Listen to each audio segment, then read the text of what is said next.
Hey there, and welcome to the first episode of my podcast. I'm A Girl from agirlreviews.blogspot.com, and on my blog, most of my posts have been music reviews. And I've decided to do episode recaps or episode reviews since I'm also a K-drama lover, so I thought it would be fun and interesting to add another segment, I should say, into my blog. This is my first time doing a podcast and recording myself and putting myself out there. So please do not lynch me if I'm bad. And even though I may be bad at first, give me a chance because hopefully I'll be able to improve over time. And don't hesitate to give me constructive comments. Hopefully I'll be able to take it. Now onto the drama. The drama that I will be reviewing is You're All Surrounded, and it's a romantic comedy action drama. Now, I wouldn't say I have a vast log or history of K-dramas, but I haven't seen I'm thinking. I don't think I've ever seen a romantic comedy action drama, K-drama. I'm thinking. Well, to be more specific, I haven't seen a romantic comedy action drama that's centered around police. I'm trying to think. I don't think I have. There's Crime Squad with Song Ji-yeol. Is it a romance? No, it's not a romantic comedy. Actually, it was just a crime and mystery now that I think about it. Yeah, okay, so that doesn't count. But if you're into like police dramas like I am and like I'm obsessed with them, I would highly recommend Crime Squad. It's with Song Ji-yeol and she plays a journalist. It's really good. I don't want to spoil it, but I honestly wish there was a season 2, but I don't think that's gonna happen. Okay, getting off track. For the starring actors, I apologize in advance if I murder someone's name. My Korean my Korean pronunciation isn't the best. But it's starring An Jae-hyun from My Love from the Stars. I forgot the name of the lead actress, but he plays the lead actress's younger brother. And there's Go Ara from Reply 1994. And there's Lee Sung-gi from Goo Family Book. And he starred in it with Suzy from Miss A, and he was also in My Girlfriend is a Nine-Tailed Fox.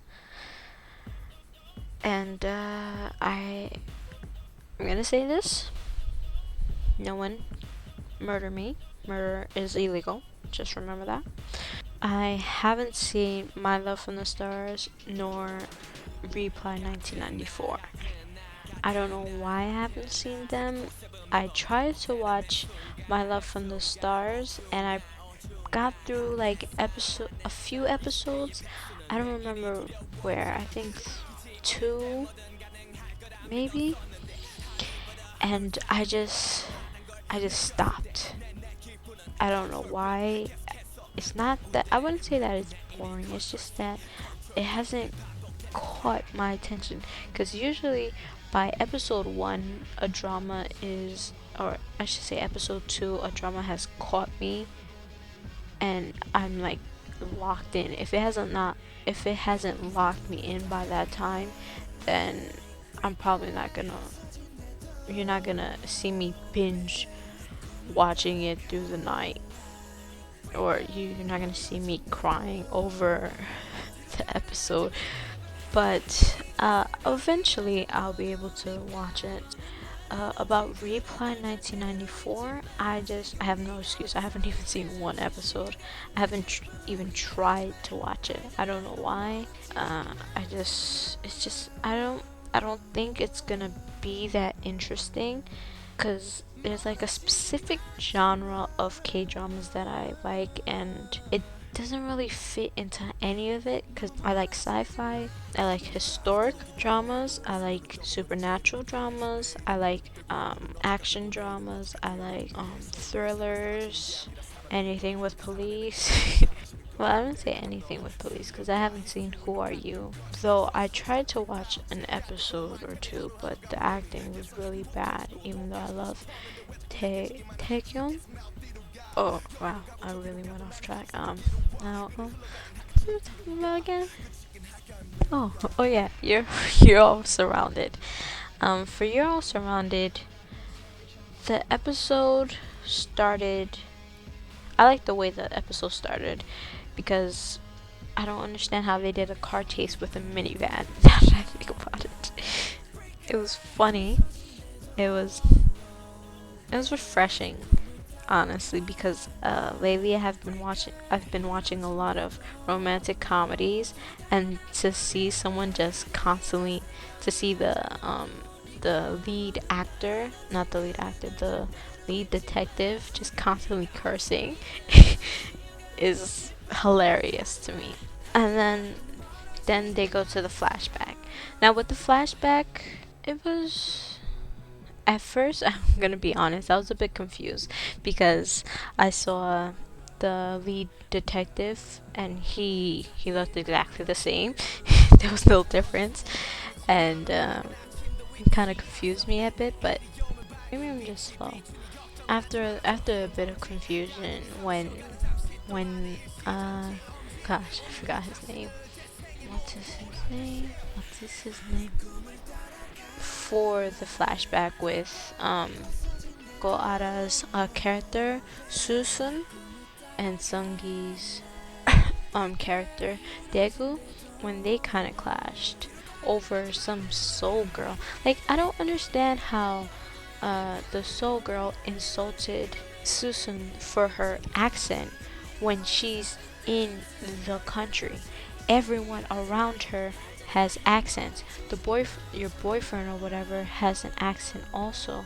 I mean, not accent. I should say Satori has speaks Satori also. So how are you insulting her with that? And I don't understand why everyone else laughed because you all have Satori. You all speak Satori too. Like, does that make any sense? I really wish she could have. I really wish they showed her hitting her more. I don't know why. I'm not a violent person, but whenever it comes to food characters, my first instinct is to punch them, or is to want to punch them. Okay, so when that guy came and threatened Daegu's mom, I here comes my violent tendencies again. When he started talking and then he actually threatened her, in my mind, all that went through is like, just hit him in the forehead. Just give him a nice knot right there. Just a light tap would it be fine. Also, just hit him. It's not like he can do anything. You're not gonna testify. Just hit him. Just hit him. Just hit him so you can satisfy your need. And the funny thing is, I know if I was ever in a situation like that, I'd either end up 1 in jail or 2 dead or 3 injured because I honestly don't know how to control my feelings. Then there's that scene where his mom gets killed, and it's like, it's really sad. But one thing, I know this is a K-drama, and in dramas they have to play out a situation in order for the storyline to go. But did anyone notice that Daegu, he had his phone, and I know the guy came in, but if you run under the bed, why can you not use your phone? Then again, now that I think about it, if he did use his phone and his phone was really loud, he might have hurt him and probably gotten himself killed. When you say it out loud, everything seems to make more sense. Interesting. Now, after that whole ordeal, and then when Daegu realizes that the killer was after some pendant, And then he tells and then the thing is too, like when he was under the bed and then he heard the killer talking on the phone saying, "Oh, we have detective whatever." And then he calls up the detective after that and tells him where the pendant is. I just like did he not once again, I know this is a K drama, but let's be honest, if this was real life, did you not realize the situation? Did you not realize the situation? Did you not feel the pit in your stomach? A pit in your stomach that said, wait a minute, he said we have a detective. Should I really tell a detective where to get the pendant? No, that did not go through his mind, obviously, because he proceeded to tell him, and he ended up knowing that he was in his school, which is just bad luck on him for the bell to ring at such a weird ass time when no one's even in the building. Like, what? Is there, once again, is there no security in high schools after dark? No, I don't even think there's security. Well, then again, it's Korea, so why would they need security though? Okay. Well, the killer ends up finding him in school, of course, and then they end up doing this whole runaround thing. And why in the world is Susan still in school? And why does he feel the need to talk to Daegu through the intercom? At the time, she wasn't aware of what was happening. But what if there's other people in the building? What if there's a teacher? Are you not fearful of getting in trouble? And I don't understand why she felt the need to say where his location was through the intercom. I guess that's to add to the comedy portion, but that was like the stupidest thing ever. And it just so happened when she's done dating his location through the intercom so that everyone in the school or in the vicinity of the school can hear, she just so happens to look away and not stare at him when this big shadowy figure comes and breaks into the science lab that he was hiding in. That was just a coincidence that you just turned around, or did you not, or did you just not care? When that same shadowy figure comes into the hallway, you're all ready to hide. Why don't you just say hi to him through the intercom? After that, Daegu ends up, somehow, and well, not somehow, because he threw some kind of chemical into the killer's face, and then he was able to escape.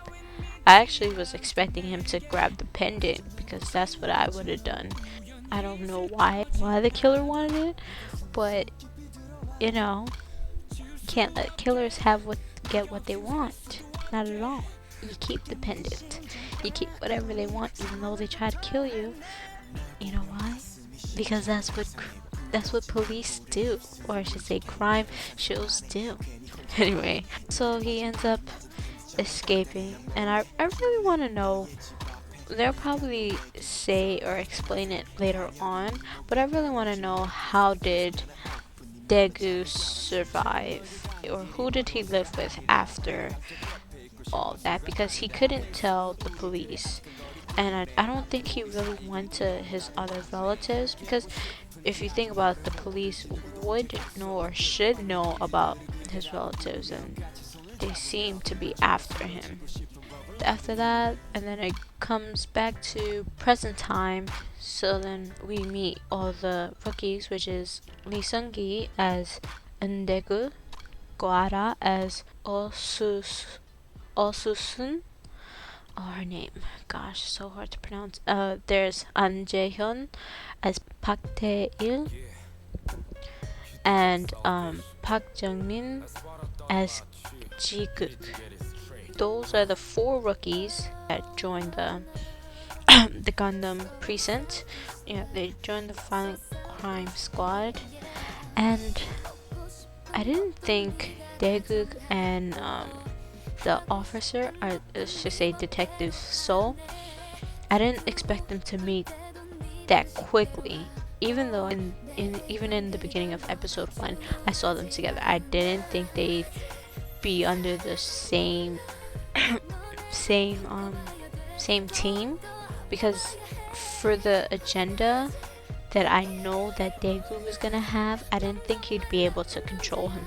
Well, then again, my violent tendencies are probably more violent than Daegu.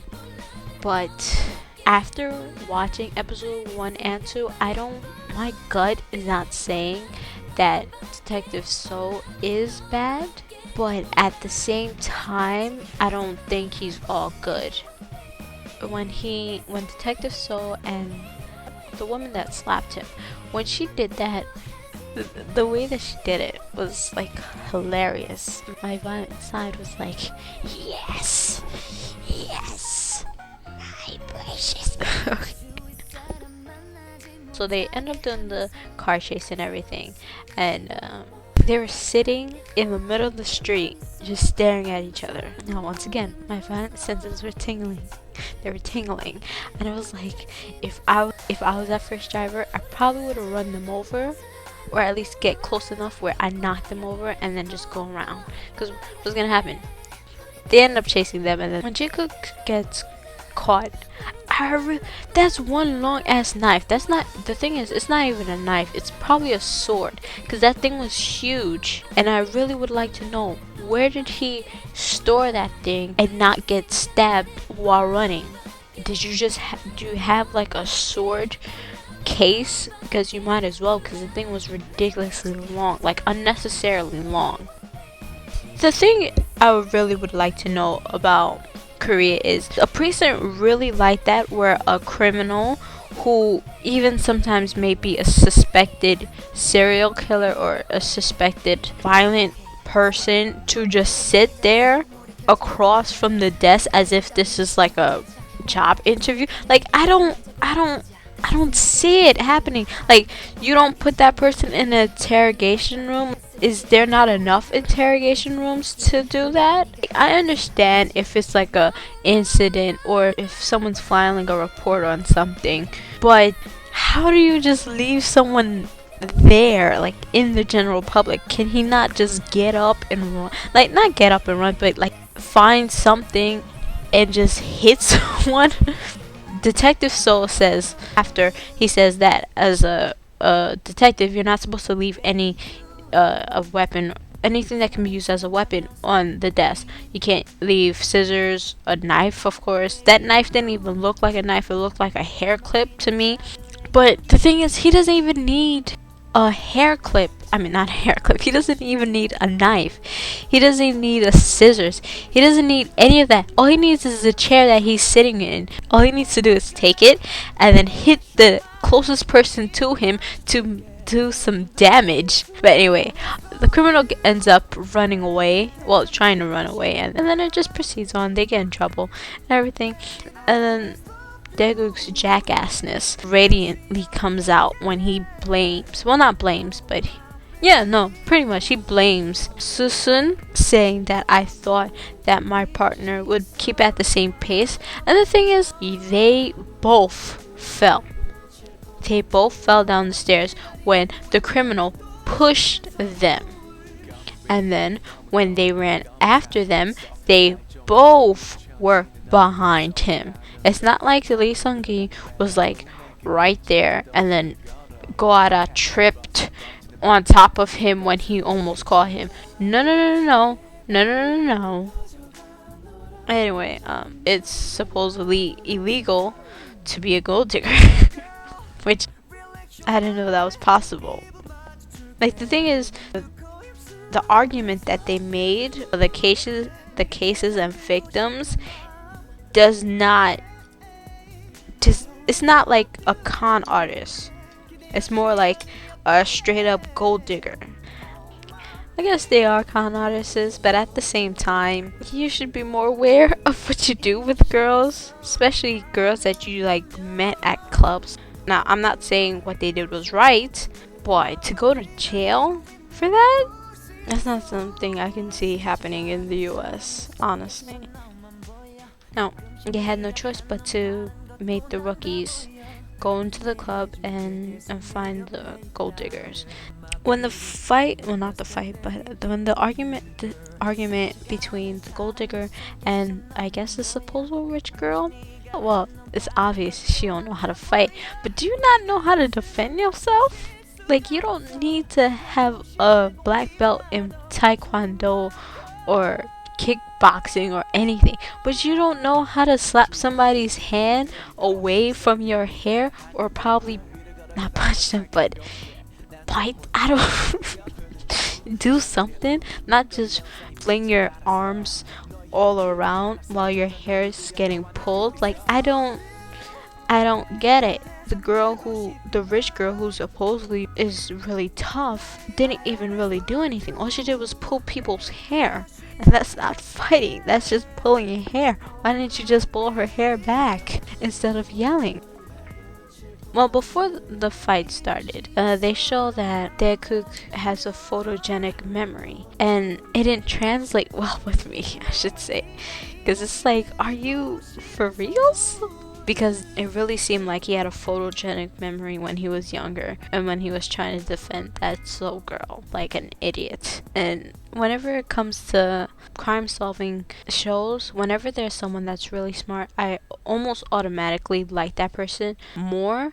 But the fact that Daekook had a photogenic memory made me dislike him even more. I don't know. No, I know why, because it made him look even more snobbish. Someone ends up getting stabbed. So Susun pulls the cop's gun, and then she was trying. I don't know what happened. Was she scared to pull the gun, or did she not know how to shoot? So the thing is, too, couldn't they easily have gone up to the DJ and say cut off the music, or couldn't they have easily gone to the plug or find the plug or all the plugs and just unplug them instead of shooting the gun in a populated club? Like, what if someone just ran past? But after that, they get arrested, and then when they're in the precinct, which is someone else's precinct, it's not their precinct, they don't say their identity because the gold diggers are right there. So they ended up pleading the fifth. Now the thing is, this is probably just translation wise.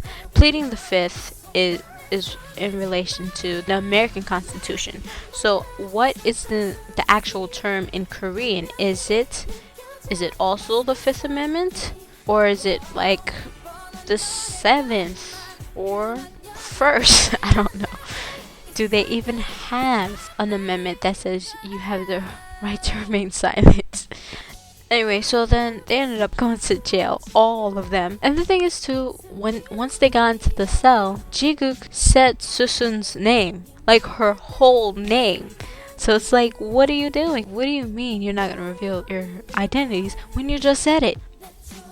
So they had to call their section chief, who they called Toad, and I think it was very accurate because it's not like he's that very good looking, and he annoys the hell out of me. And then once they got into the precinct, he kicked the hell out of that trash can, which was completely unnecessary. And poor little trash can, who just wanted to receive trash and be emptied out. Yeah, so Detective Soul was lecturing them and saying that they need to quit because if they messed up, he wasn't gonna look at their faces again. But then Daekook plays the audio of the gold diggers talking in the bathroom that Susun recorded, and then what's his name, Jiguk, said that they made dates with the gold diggers, which were supposed to be tomorrow, and then they ended up getting off the hook. But Jiguk was crying throughout the whole thing and was like, "You cry, baby. What are you doing?" And Susun was crying too, but she wasn't bawling like Jiguk. She was wiping her tears so quickly. It was like so adorable. It was like, "Oh, where's your mom? Where's your mom?" Oh, and then Detective Soul's phone start ringing. And the thing that I forgot to say was that Daeguk started doing surveillance on him. So he installed a camera in Detective Soul's house, and he duplicated Detective Soul's phone. So when Detective Soul's phone started ringing while they were all lined up in the precinct, Daeguk's copied phone started vibrating too. And then it just stopped. And of course, Daeguk's phone stopped at the same time, but then it started again, which made the duplicate phone ring again. Then Detective Soul looked at his phone, and then he looked at the vibrating phone. He looked at his phone, and then he looked at Daeguk. And then when it stopped, he looked at Daeguk again. And then when the phone started, he looked at his phone, but then he heard the vibrations too, and he was like, oh, oh, oh. And then that's when the drama ends. Now, overall, the two episodes, episode 1 and 2, were really good, I have to say. And the thing that makes me like a K-drama is, of course, the first 2 episodes. I don't solely make a decision on the first episode because a first episode can be boring. But on the second episode, there has to be something that catches me, that lets me know that this drama will be interesting. And that's exactly what I got here. Now, although I don't like the main character, it's in a good way where he's a jackass, but his character is well played, and it's, even though he's really mean now, when he was younger, his character was really relatable, and he had a really sad backstory which made the viewers sympathize with him. Susun, on the other hand, is fun, spunky, and she was not the dainty, normal K-drama lead, which I really liked. And especially when it comes to police shows, I don't like innocent and sweet female detectives because they usually end up making them seem incompetent. Now, I'm not saying that a feminine cop cannot work, but the way that Korea portrays feminine women is that feminine means weak, which should not be the representation of a feminine woman, and especially not a female officer.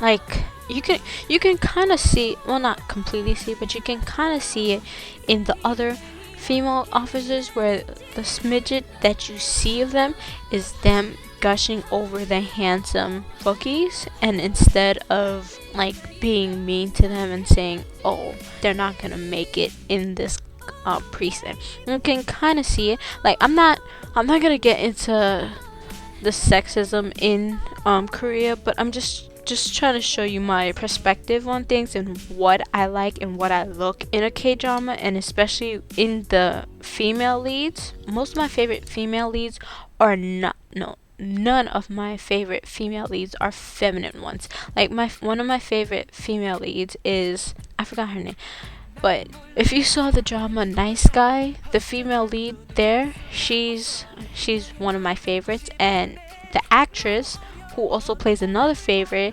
in Good Doctor, I really liked her there because she was not that feminine, dainty kind. She was a sunbae to a lot of the doctors, and she was determined, and she was smart and intelligent, which is something that I want in a female lead. Now, Susun is portrayed as a not a goofy, but not that smart detective, and it's okay because not every character can be smart, but at the same time, she's not just clumsy, she's determined. And I feel like over time, well, hopefully over time, they'll make her into a good detective. Right now, she just seems like a rookie, but hopefully she'll be able to transform into a well-rounded detective. Anyway, about the duplicate phone, I honestly don't think that he's gonna get caught. I don't think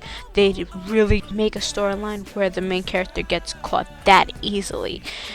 I think Detective Soul is gonna yell at him, or, well, he's gonna end up scolding him about his phone, or when he's gonna ask him about it, someone's gonna probably Toad is gonna come in again, or someone's gonna interrupt them. And then Detective Soul's gonna end up forgetting about it. Final words, Lee Sung-gi is a jerk. I hope Detective Soul is good. And I will be watching next week. Okay? Thank you for listening. If you liked what you heard, or if you didn't like what you hear, give me a like even so.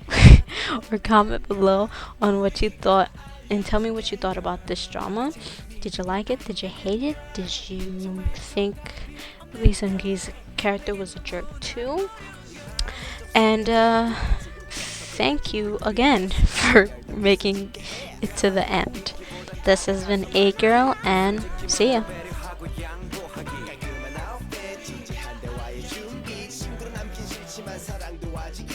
정답은 너의 마음 가는 대로 움직여 모든 게 현실로